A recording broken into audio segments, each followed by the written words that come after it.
Welcome to my channel महिला तूफ़ान। मेरी सखियाँ, सहेलियाँ, बहनें, माताएं, जितिया व्रत में भूल कर भी ना करिए 10 गलतियाँ जिससे कि आपके बच्चों के जीवन में कुछ नेगेटिव प्रभाव पड़े या आपके जीवन में। तो कौन सी ऐसी गलतियाँ जो हमें नहीं करना चाहिए, तो चलिए वीडियो शुरू करते हैं। तो पहला गलती है कि खाए नहाए के दिन जो है वो आप अपने खाए नहाए के दिन ही अपने बाल धो लें, और बाल धोने के बाद आप लहसुन प्याज का सेवन ना करें।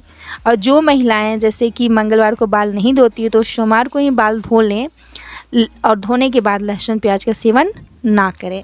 तो इस तरह से आप नहा खा के दिन सिर्फ नहाकर सरसे से पानी डालकर बिना शैम्पू लगाए नहाकर आप अपने नियम को भी, मंगलवार का नियम भी रख सकती हैं, उसका भी पालन हो जाएगा और आपका जितिया व्रत के दिन नहा खा भी कंप्लीट हो जाएगा। तो आप कभी भी बाल धोएं, मंडे को बाल धोएं या ट्यूसडे को बाल धोएं, लेकिन मंडे को आप शैम्पू से धो सकती हैं, ट्यूसडे को ऐसे ही बाल में पानी डाल के नहा सकती हैं, और लेकिन लहसुन प्याज नहीं खाना है। तो इस तरह आप अपना व्रत करें। दूसरा गलती है कि बहुत सारे हिंदू धर्म में बहुत सारे ऐसे लोग हैं जो मछली खाते हैं, मछली खाकर जितिया व्रत करते हैं।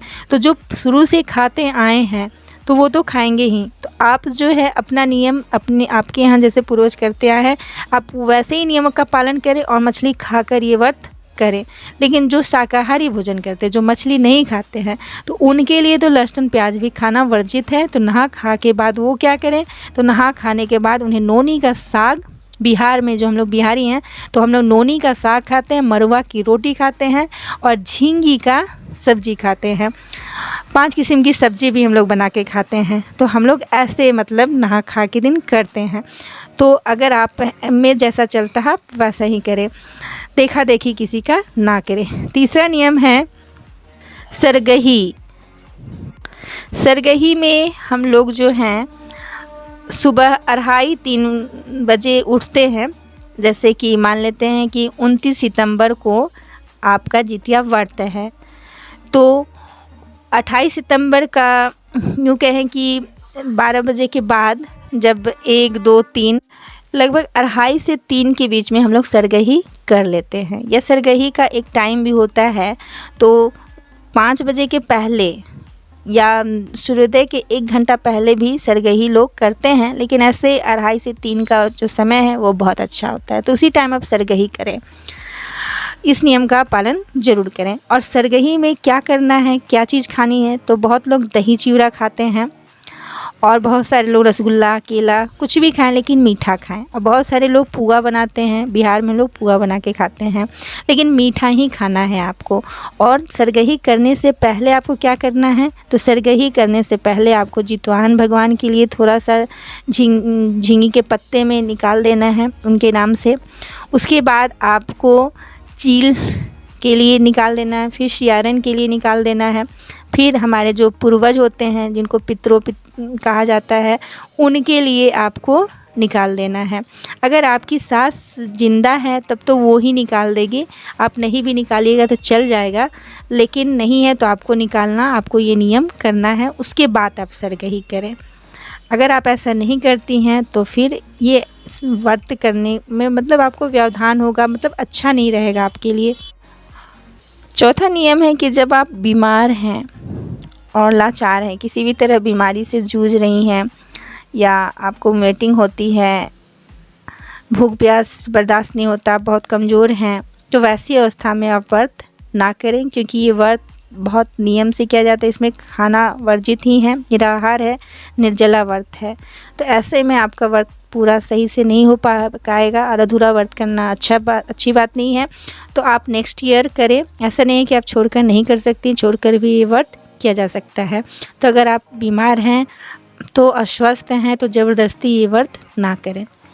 नेक्स्ट पॉइंट है कि बच्चों से जुड़ी चीज़ें आप पारण के दिन दान कर सकती हैं। तो आपको इस नियम का पालन ज़रूर करना चाहिए। ऐसा नहीं है कि आप कुछ भी दान ना करें, कुछ ना करें और ब्राह्मणों को भी भोजन ना कराएं, ना दान दें, ना पूजा पाठ करें और सीधे पारण कर लें। तो ऐसा नहीं है, ये व्रत को पूरा जो नियम है उस नियम से करना चाहिए। जैसे कि आपको पारण के दिन पारण कैसे करनी चाहिए, तो पहले घर में जो देवी देवता उनका पूजा पाठ करना चाहिए। उसके बाद धरती पे बैठ के सिंदूर 5 जगह लगाना चाहिए, तेल लगाना चाहिए।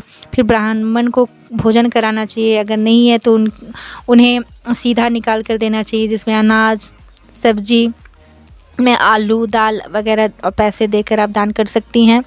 उसके बाद बच्चों से जुड़ी चीज़ें भी, जो भी बच्चे से जुड़ी चीज़ें, खिलौने हैं, कपड़े हैं, इन सब चीज़ों का भी आप दान कर सकती हैं। नेक्स्ट नियम है कि आपको कलरफुल साड़ी पहननी चाहिए। ऐसा नहीं है कि ये कहा जाता है कि ये पूर्वजों के लिए ही व्रत किया जाता है, पितरों के लिए किया जाता है, तो ये बहुत उदास व्रत है, तो इसमें श्रृंगार नहीं करना है। तो ये सारी चीज़ें ठीक है, नहीं करना है, लेकिन साड़ी आपको कलरफुल पहननी है। कोई भी कलर या सफ़ेद कलर, काला कलर नहीं पहनना है। और इसमें नया कोरा साड़ी नहीं पहना जाता है। इसमें पुराना साड़ी को भी धोकर, साफ़ करके, इस्त्री करके, आयरन करके हम पहन सकते हैं। तो आप पुराना साड़ी ही पहने, लेकिन लाल पीला साड़ी पहने, कलरफुल साड़ी, अच्छी साड़ी पहने। इस नियम है कि व्रत आपको करनी है तो व्रत के दिन आप कामकाज कम करें, क्योंकि कामकाज अगर आप अत्यधिक करेंगी तो आपसे जीव हत्या हो जाएगी, कुछ ना कुछ आपसे गलत हो जाएगा। चींटी को भी मारना नहीं है, तो इसलिए आप काम कम करेंगी तो आपसे ऐसी गलती कम होगी।